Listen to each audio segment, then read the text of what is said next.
All right, back here on Is It Prophecy here on Israel National Radio. This show is also simulcasted as the Messiah Hour. So check out our blog, messiahhour.blogspot.co.il, and you can check out the Messiah Hour YouTube channel. Again, we have our interviews of Rabbi Sharga Simmons, the founder of Honest Reporting. That's up there.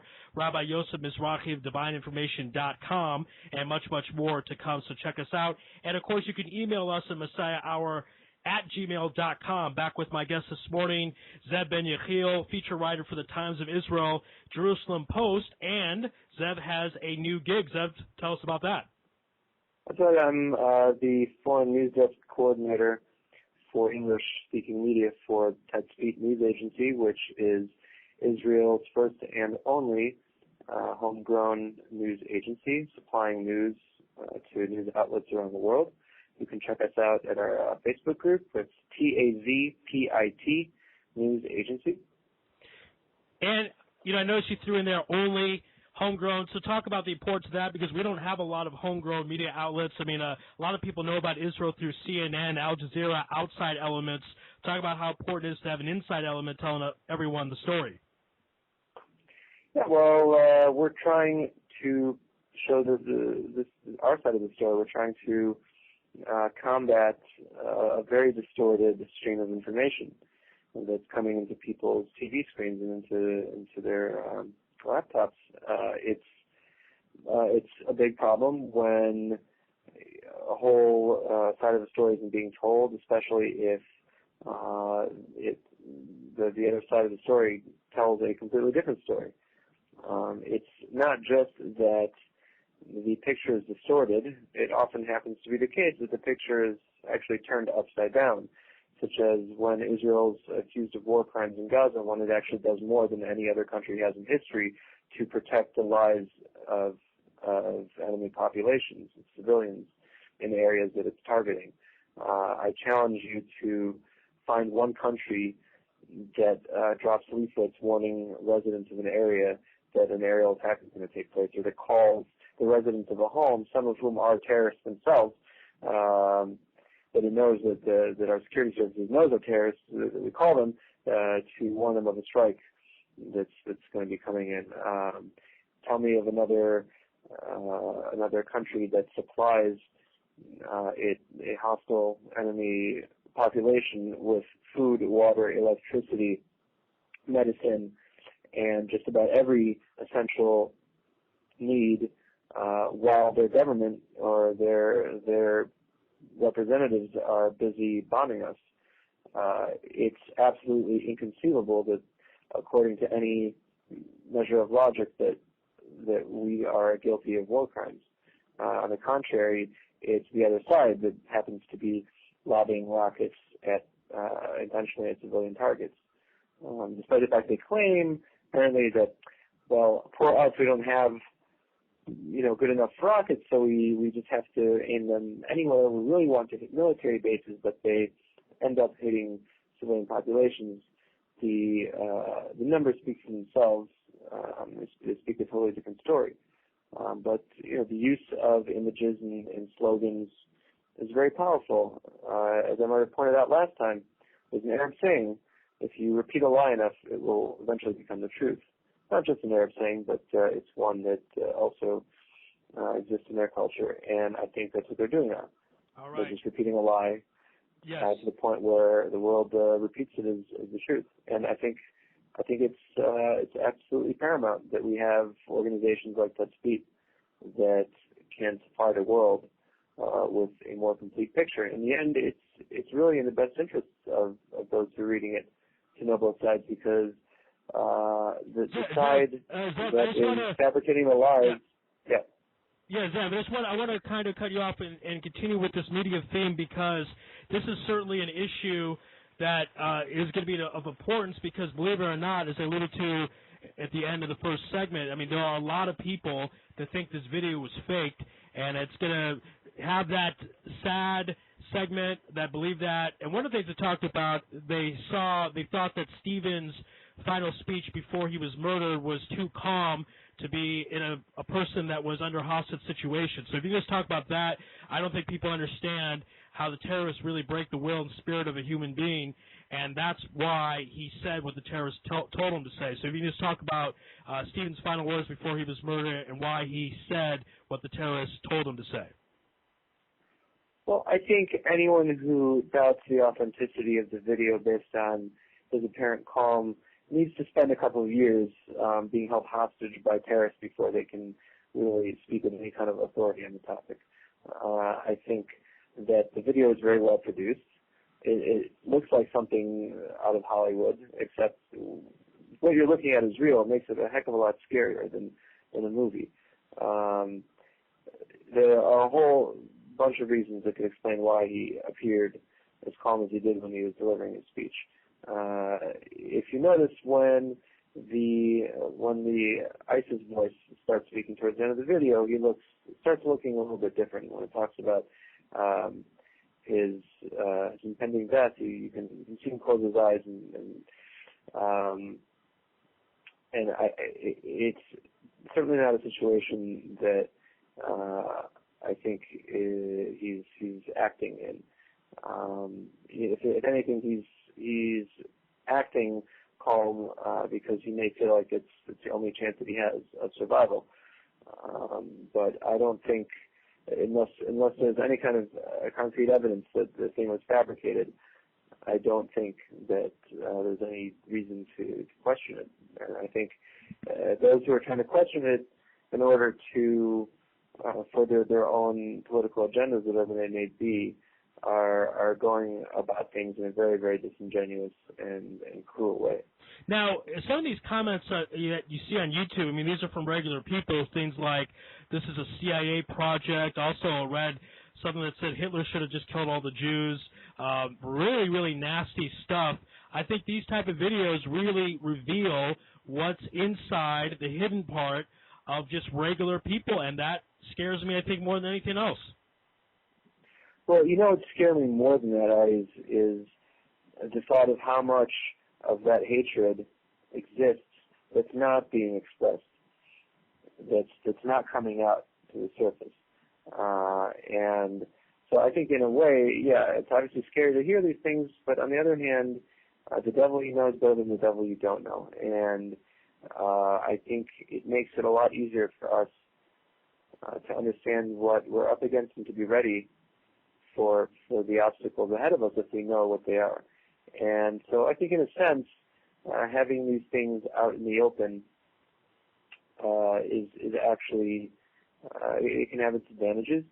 And I think in general, something I've been saying for years, the sooner we can deal with this whole conflict with the crisis that confronts the Jewish people right now, the crisis of self-confidence, if you will, that we're experiencing, and the opposition to our existence that we are facing on so many different fronts. I think the sooner we can confront that, the better off we'll be. The sooner we can fight our military and psychological battles, I think the better off we'll be. So, in a sense, I think it can actually be a good thing when we and the rest of the world sees what we're up against. That is truly an excellent point. I think, people have to keep in mind about that at least we got to focus on who we can battle because we at least know who they are. Just a little bit more on this whole video thing about it's what have you, people saying it's fake.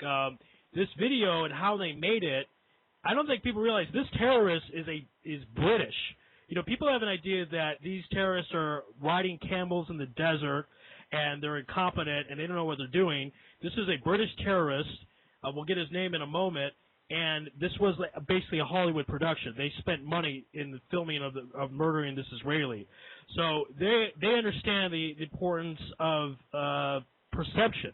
So if you can talk just a bit about that, and also just to mention the person.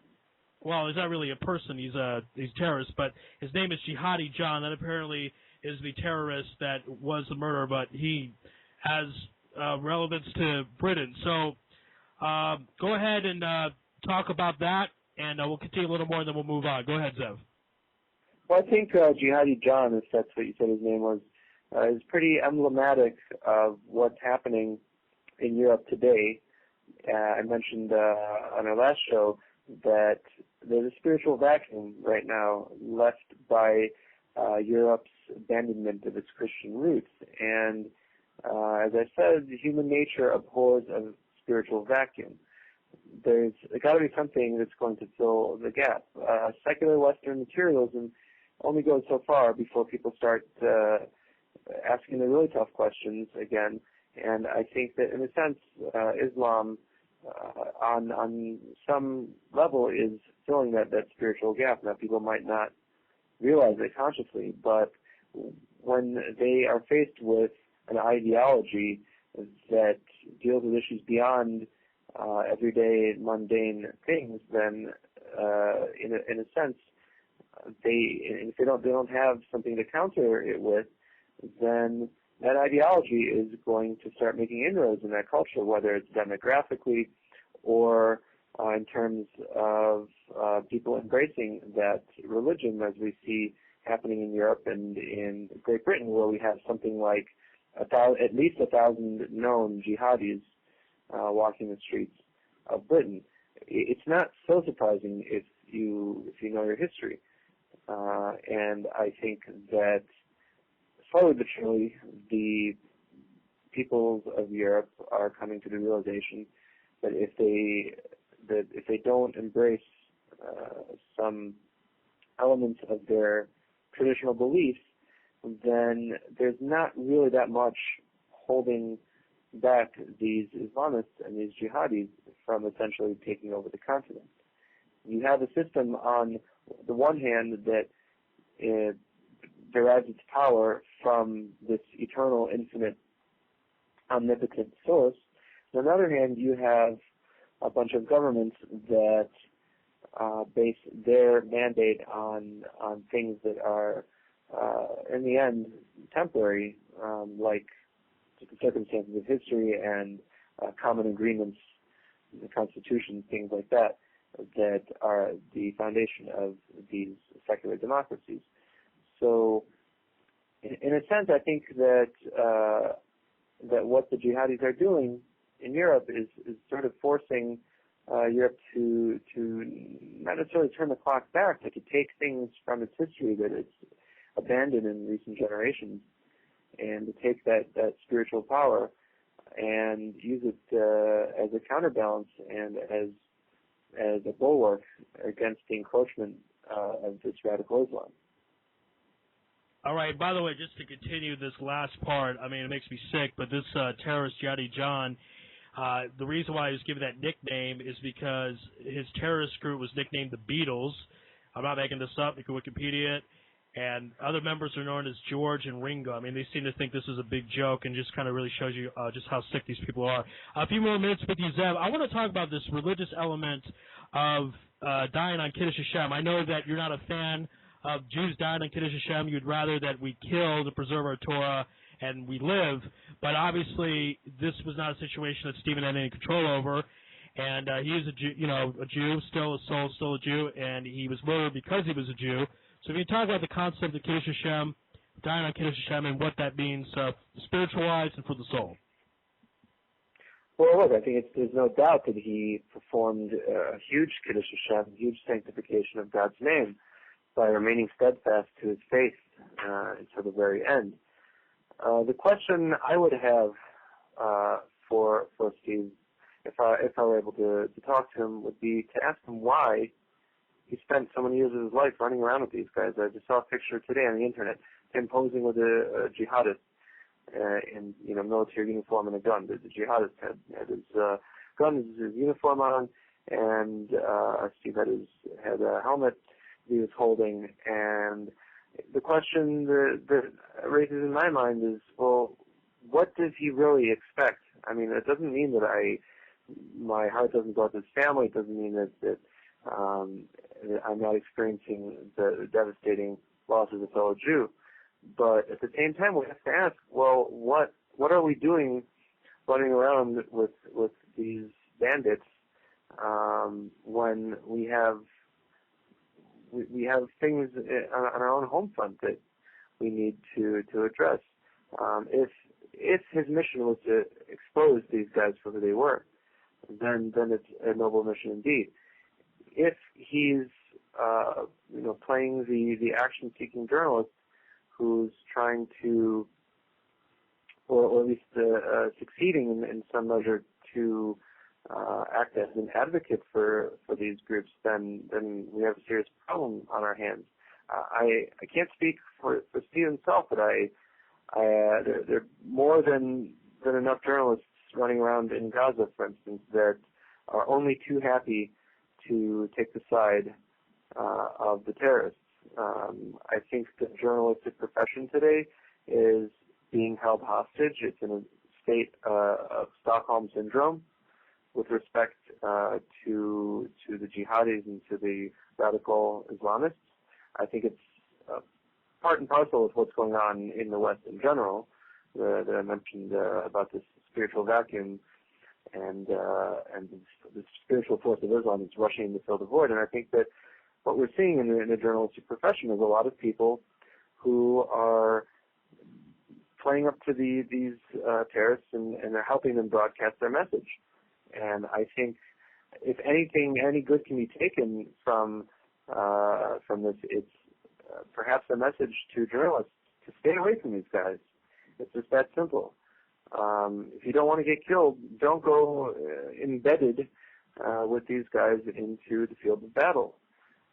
Don't follow them around, and don't let them control your comings and goings in your daily life. And it's that simple. And I think that the less opportunity that these terrorists have to spread their message through these journalists, then the easier it's going to be in the end to diffuse their whole agenda. All right. And in the last few minutes here, I did promise everyone that we would relate this to Mashiach, and the way I relate this is ISIS, they're the new villain, and they could really take over the Middle East, and that could set up Gog and Magog, which is the final showdown, the final war before Mashiach. So give us ramifications, political-wise and big war-wise, of this group ISIS, and how this could lead to the final battle. Well, again, I'm no prophet, and I don't claim to be one, but I think that ISIS is a definitely clear message to the people of the world that we are in an existential battle for the soul of civilization. Is civilization as a whole going to be a religious one? Is it going to be a secular one? Is it going to be one that combines elements of both?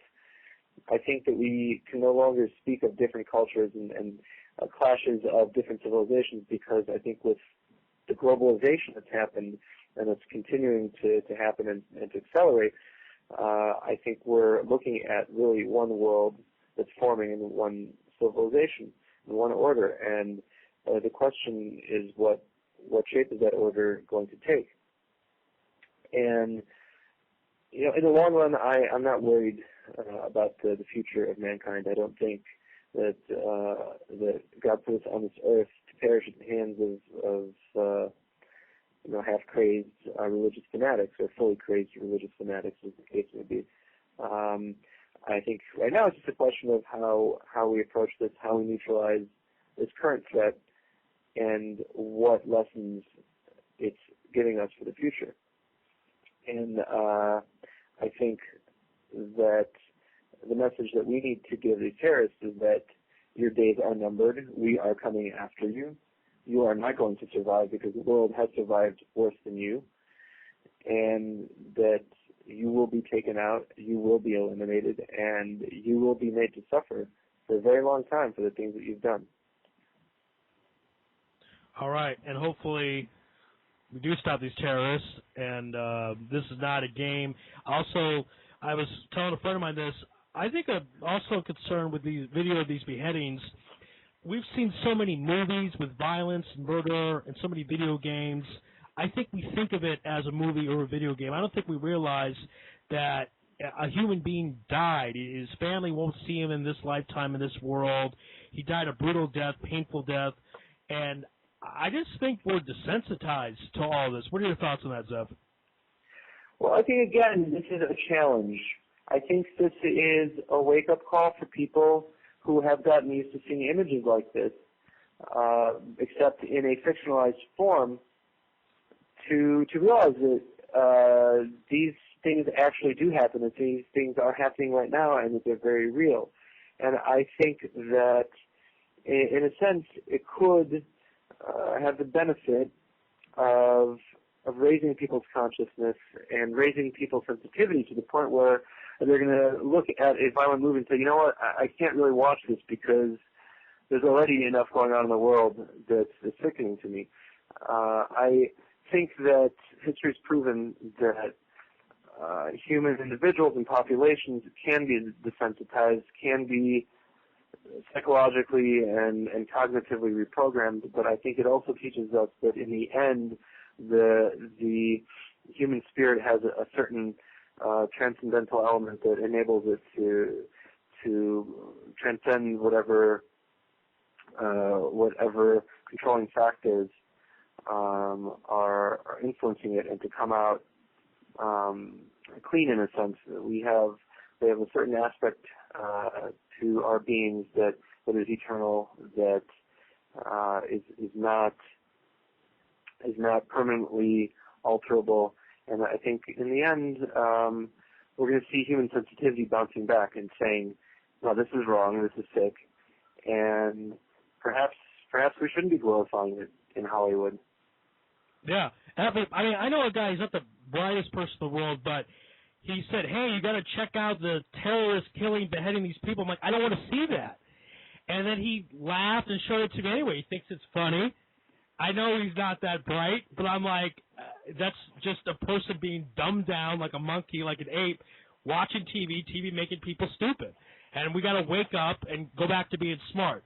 So, Ze'ev, you're a smart man. I appreciate you being on the show. Also, this week's My pleasure. Yeah, so this week's Parsha, Ki Tzitzi, is very important to study. All Parshas are.